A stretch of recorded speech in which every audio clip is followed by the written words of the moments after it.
पिछले भाग में बेतालू ने महिमा वाले अस्त्र कहाँ है यह गांव के मुखिया को बताया।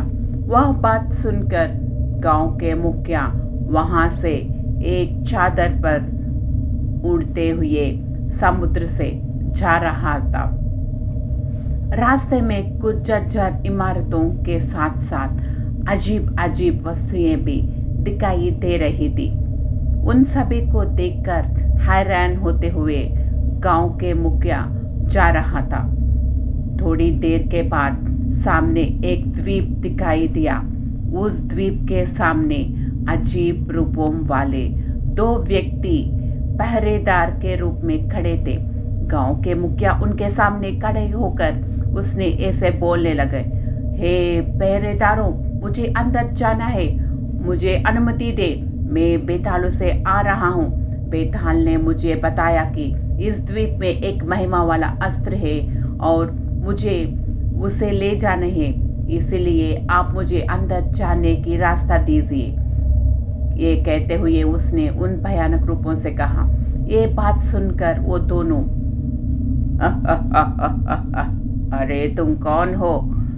बिना किसी डर के यहाँ आकर हमें रुकने के लिए कह रहा हो? हम तुम्हें अंदर जाने नहीं देंगे। हम तुम्हें यहीं पर टुकड़े टुकड़े करके खा जाएगा करके बोला। तब गांव के मुखिया अचानक अपने मन में मांत्रिक बुढ़िया का स्मरण करने लगा। तुरंत ही गांव के मुखिया चारों ओर एक सुरक्षा घेरे में बंद गया और उसके ऊपर कुछ ज्वालाएं उड़ने लगी। जैसे ही उन ज्वालाओं ने उन भयावह रूप को छुआ, वे वहीं पर मरकर राख बन गई। ये देखकर गांव के मुखिया हैरान हो गया और जय हो मांत्रिक बुढ़िया, जय हो, तुम्हारी मदद से मैं इन सभी लोगों में घूम पा रहा हूँ, ऐसे भयावह राक्षसों के भी सामना कर पा रहा हूँ। तुम्हारी शक्ति अपूर्व है, जय हो मांत्रिक बुढ़िया, जय हो, कह के गांव के मुखिया बोलने लगा। तब उस द्वीप के द्वार खुल गए। गांव के मुखिया उस द्वीप में प्रवेश कर गया। सामने एक चमकता हुआ अस्त्र देखकर गांव के मुखिया बहुत खुश हुआ। अस्त्र के पास जाकर उसने प्रणाम किया और वह अस्त्र लेकर वापस आ रहा था। ये सब मांत्रिक बुढ़िया अपनी मानसिक दृष्टि से देख रहा था। तब मांत्रिक बुढ़िया ने छोटे भूत से ऐसे कहने लगी,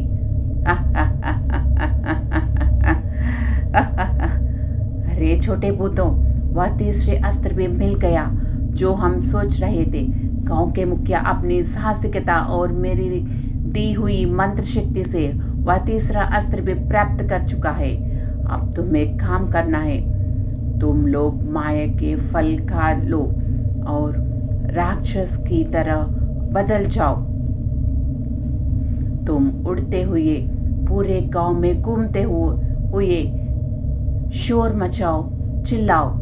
उसी समय मैं वहां आकर यह अभिनय करूंगा कि मैंने तुम्हें बंदी बना लिया है। तुम मुझे ऐसे दिखाना कि तुमने मेरे खिलाफ विद्रोह किया है। फिर वह तांत्रिक गांव में आएगी। तुरंत ही उस पर मैंने जो मंत्र दिया है उसे प्रयोग में लाओ। तब वह वहीं पर मर जाएगी। फिर इस गांव में जितने भी पिशाच होंगे वे भी राख में बदल जाएंगे। यह मेरी उपाय है, इसमें कोई बदलाव नहीं होना चाहिए। जाओ, जल्दी जाओ।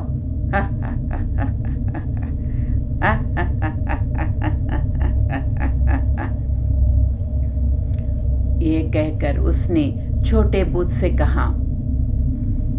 उन शब्दों को सुनकर दो छोटे भूत बाहर आकर अपने रूप बदलकर सामने खड़े हो गए। इसी बीच गांव के अंत में गांव के मुखिया का जीजू उस तांत्र विद्या वाले से ऐसे बोलने लगे, अय्या, आज आखिरी दिन है। आज जो ये फल खा रहे हैं उसके बाद गांव के बड़ी की 2 बेटियों पिशाच जैसे बन जाएगी। मैंने पहले ही कहा था ना कि जो काम आपने कहा मैं उसे ठीक से करूँगा। अब देखिए पूरे गांव को हम अपनी अधीनता में ले लूँगा। ये शब्द सुनकर तंत्र विद्या वाला ऐसे बोलने लगा। बहुत अच्छा, भला तुम बड़े अच्छे आदमी हो। जैसे तुमने कहा था वैसे ही किया, और आज भी आखिरी दिन है। आज हमारा सपना साकार होने वाला है। आप उस तांत्रिक का गांव में भेज दो। जाओ, तुम जल्दी जाओ। अपने रूप बदलो। ओम क्रीम फट, ओम क्रीम फट। तांत्रिक ने मंत्र पढ़ते हुए गांव के बड़े के जीजू को फिर से गांव के बड़े जैसे बना दिया। उसने उन फलों को लेकर गांव के बड़े की बेटियों के पास जाकर और ऐसे कहने लगा, अरे अम्मा, अब इन फलों को खाने की ज़रूरत नहीं है। अब आपकी सेहत ठीक रहेगी। आपको किसी भी प्रकार का डर नहीं होगा। जल्दी से इन फलों को खा लो, कहकर बोला।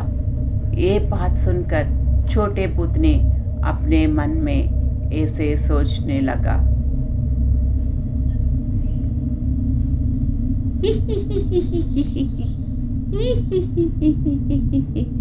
अरे देखो, इसने कितने बड़ा धोखा दिया है, कितना प्यार से बात कर रहा है।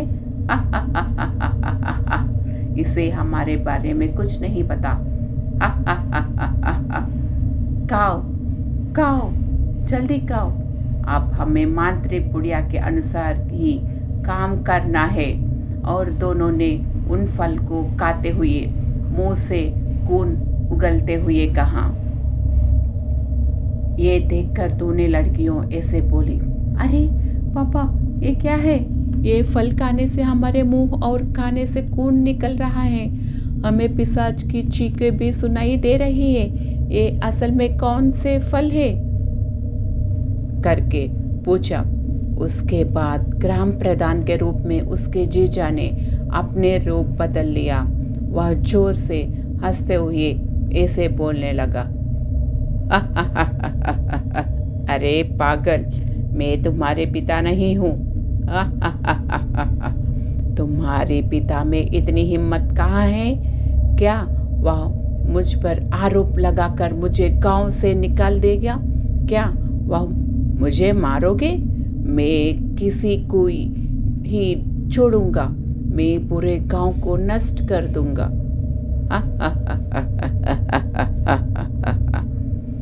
इसलिए हमने तुमसे वहाँ मायावी फल खाने को कहा। अब तुम पूरा गांव के लोगों को मारकर खा जाओगे। फिर तुम्हारी वजह से पूरे गांव नष्ट हो जाएगा।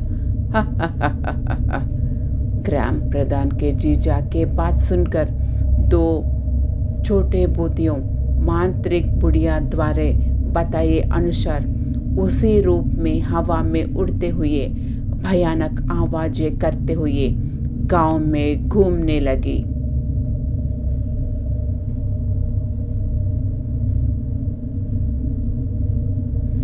जैसे कि मांत्रिक बुढ़िया ने कहा था, वे गांव के बीच में खड़ी होकर कुछ मंत्र पढ़ रही थी। फिर मांत्रिक बुढ़िया वही बंदी बनाकर बदल गई। फिर गांव के आखिर में रहने वाले मांत्रिक बुढ़िया गांव में आए और जोर से चिल्लाते ऐसे बोलने लगी,